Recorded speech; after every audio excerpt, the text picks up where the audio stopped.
स्वस्ति श्री गणेभ्यो नमः। श्री गुरुभ्यो नमः। अयं सरस्वत्यै नमः। ओम नमो भगवते रुद्राय। आप समस्त शिव साधकों को प्रणाम है। पंडित गिरीशानंद शास्त्री आप सभी को प्रेम भरी ओम नमो भगवते रुद्राय। हमारे सनातनीय धर्म में पितरों का स्थान बहुत ऊंचा है। हमारे पितृ प्रसन्न है, हमारे देव प्रसन्न है, हमारे देवता प्रसन्न है तो हमारा जीवन आनंदमय हो जाता है। हमारे ऊपर 3 प्रकार का ऋण है, देव ऋण, ऋषि ऋण और पितृ ऋण। तो पितरों के ऋण को पूर्ण करने के लिए, वैसे तो माता पिता का ऋण नहीं तारा जा सकता, लेकिन अपनी मनोभावना के लिए, मनोशांति के लिए, पितरों की तृप्ति के लिए हमारे सनातनीय धर्म में प्रत्येक वर्ष में एक बार महालय श्राद्ध, 16 श्राद्ध, आश्विन कृष्ण पक्ष के श्राद्ध, पितृपक्ष का प्रारंभ अवश्यमेव होता है। और इसी प्रकार से इस वर्ष सन 2025 में भी पितृपक्ष का शुभारंभ हो रहा है पितरों की प्रसन्नता के लिए। और महालय श्राद्धों का प्रारंभ 7 सितंबर से, पूर्णिमा श्राद्ध से महालय श्राद्धों का प्रारंभ हो रहा है और 21 सितंबर अमावस्या पितृ विसर्जन तक महालय श्राद्धों का विशेष पितृपक्ष का प्रभाव रहेगा। ऐसे में हम सभी ने मनोभाव से पितरों के ऋण से पूर्ण होने के लिए पितृ श्राद्ध अवश्यमेव करना चाहिए। किसी भी रूपेण पितृपक्ष में लहसुन, प्याज, मांस, मदिरा आदि का त्याग करना ही श्रेष्ठकारी फल को देने वाला होता है।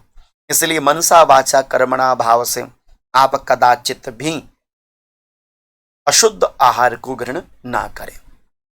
और शुद्धता के साथ आपने पूरे 16 दिन के इन पितृपक्ष श्राद्ध में इन 5 कार्यों को बहुत मन लगाकर करना है। और मैं आपको भरोसा देता हूं कि यदि आप इन 5 कार्यों को खूब मन लगाकर करेंगे अवश्यमेव महादेव की अनंत कृपा आपके ऊपर होगी। तो वह 5 कार्य कौन से हैं जो आपने करने चाहिए और आपके समकक्ष रख रहा हूं। इन 5 कार्यों को अवश्यमेव मन लगाकर करने का प्रयास कीजिएगा। जो प्रथम कार्य आपने पितृपक्ष में करना चाहिए वह प्रथम कार्य है, आपने नित्य 16 दिनों तक आपने तर्पण कार्य करना चाहिए। पितरों को तर्पण अत्यंत प्रिय है।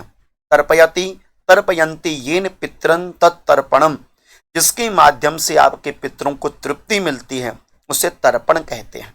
तो जल में काला तिल, गाय का दूध मिलाकर दक्षिण की ओर मुख करते हुए आपने नित्यमेव अवश्यमेव अपने पितरों के निमित्त पितृ तीर्थों के दक्षिण बाएं मतलब दाहिने हाथ के इस अंगूठे के पर्व से, अंगूठे से पितरों के लिए आपने धार देनी चाहिए।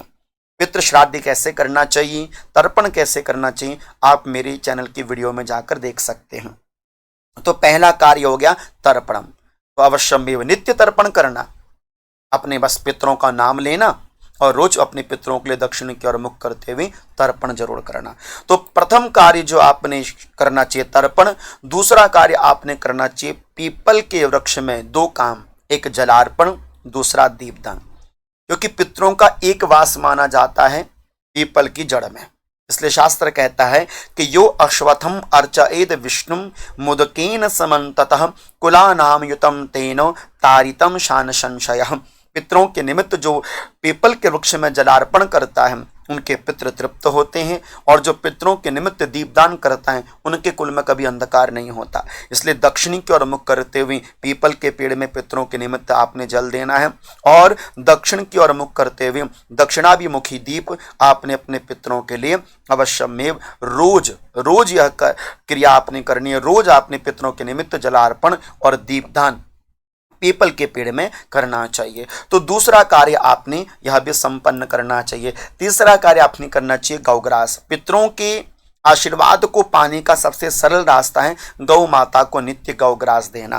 तो शुद्धता के साथ स्नान इत्यादि करके गाय माता के लिए मीठी रोटी बनाकर अथवा गाय माता के लिए आपने पेड़ा बनाकर, जैसे भी आपकी कुल परंपरा व्यवस्थाएं बनती हैं उसके अनुसार आपने गौ माता को नित्य 16 दिनों में पितरों के निमित्त गौग्रास अवश्यमेव देना ही देना चाहिए।